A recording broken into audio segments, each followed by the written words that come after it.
मेरे ना एक अंकल हैं, ऑस्ट्रेलिया के ब्रिस्बेन में रहते हैं। बता रहे थे कि बीते दिनों वो ब्रिस्बेन के आउटस्कर्ट्स पर एक मेले में गए थे। वहाँ उनको मिल गए खाने के लिए गोलगप्पे। अब अपने देश से 13,000 किलोमीटर दूर किसी देसी को लजीज गोलगप्पे खाने को मिल जाए तो क्या ही बात है ना। लेकिन उससे भी बड़ी बात क्या है पता है? अंकल ने जब उस गोलगप्पे का काउंटर लगाने वाले भैया जी का नाम पूछा ना, तो वो भैया निकले अपने बनारस के। लेकिन ये भैया बनारस से ब्रिस्बेन पहुंचे कैसे थे, वो भी गोलगप्पे की दुकान लगाने के लिए?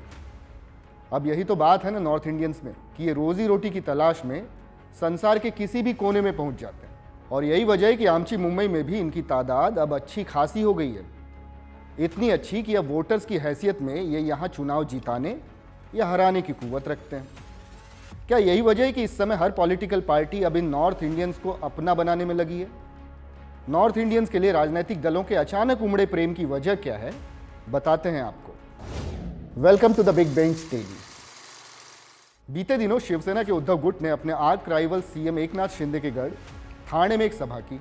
यह सभा आयोजित ही की गई थी कि नॉर्थ इंडियंस को उनकी शिवसेना से जोड़ा जाए। दरअसल शिवसेना के उद्धव गुट के पास कोई बड़ा नॉर्थ इंडियन नेता अभी बचा नहीं, और इसलिए नॉर्थ इंडियन उनकी पार्टी से खुद को कनेक्ट नहीं कर पा रहा। लेकिन उद्धव गुट जानता है कि नॉर्थ इंडियंस का आशीर्वाद अगर उनके साथ नहीं रहा तो चुनाव जीतने मुश्किल है, फिर वो चाहे लोकसभा के हों, विधानसभा के हों या फिर नगर पालिकाओं के चुनाव।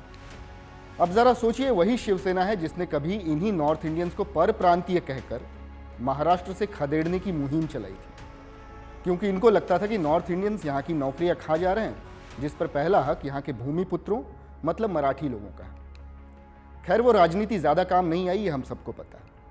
लेकिन नॉर्थ इंडियंस को अपना बनाने की कोशिश सिर्फ उद्धव की शिवसेना नहीं कर रही है, बल्कि सीएम एकनाथ शिंदे की भी नज़र नॉर्थ इंडियंस पर है। वो पूरे महाराष्ट्र को अपनी प्रजा बताते हैं, तो नॉर्थ इंडियंस को भी अपनी प्रजा में शामिल करने में लगे हैं। उन्होंने कई नॉर्थ इंडियंस को हाल फिलहाल में अपनी पार्टी में अलग अलग पदों पर अपॉइंट भी किया है, क्योंकि नॉर्थ इंडियन से जुड़े गणित को वो अच्छी तरीके से जानते हैं। मुंबई के कुल वोटर्स के 42% वोटर्स हिंदी भाषी हैं, और इनमें से 30% वोटर्स नॉर्थ इंडियंस हैं। ये वोटर्स किसी समय में कांग्रेस के पारंपरिक वोटर्स थे।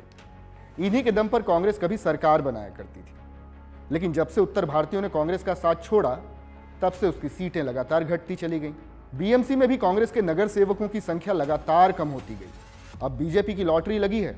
नगर सेवक विधानसभा और लोकसभा के चुनाव में बीजेपी की सीटें लगातार बढ़ रही हैं। मुंबई महानगर पालिका के चुनाव में बीजेपी इन्हीं उत्तर भारतीयों के दम पर इतरा रही है। उसे लगता है कि इस बार मुंबई का महापौर उनकी पार्टी का ही होगा। तो इस वक्त शिवसेना के दोनों फैक्शन कांग्रेस, बीजेपी लगातार नॉर्थ इंडियंस को अपना बनाने में लगे हुए हैं। सिर्फ एक एनसीपी ही है जिसने अभी तक नॉर्थ इंडियंस को लेकर कोई स्ट्रैटेजी नहीं बनाई है। उल्टे एनसीपी में इस वक्त नॉर्थ इंडियंस नेता कंफ्यूज्ड हैं कि वो जाएं तो कहां जाएं। वैसे बात नॉर्थ इंडियन वोटर्स की हो रही है तो नॉर्थ इंडियन पॉलिटिशियंस की भी होनी ही चाहिए। और देखने में ये आता है कि हर पार्टी को नॉर्थ इंडियंस का वोट तो चाहिए, लेकिन नॉर्थ इंडियन नेता लगभग हर पार्टी में साइड लाइंड है। कांग्रेस के संजय निरुपम अब लाइमलाइट में कम रहते हैं, बीजेपी के कृपा शंकर सिंह कम सक्रिय दिखते हैं, और एनसीपी में नरेंद्र वर्मा लगभग गुमनाम हो चुके हैं।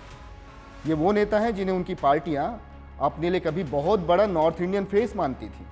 अब द बिग बेंच पर बैठकर सोचने वाली बात यह है कि क्या नॉर्थ इंडियंस को लेकर पॉलिटिकल पार्टियों का ये प्रेम इसलिए उमड़ा है क्योंकि ये एक तगड़ा वोट बैंक है, या फिर इन पार्टियों को भी नॉर्थ इंडियंस की ज़रूरत सिर्फ गोलगप्पे खाने के लिए ही? आपको क्या लगता है?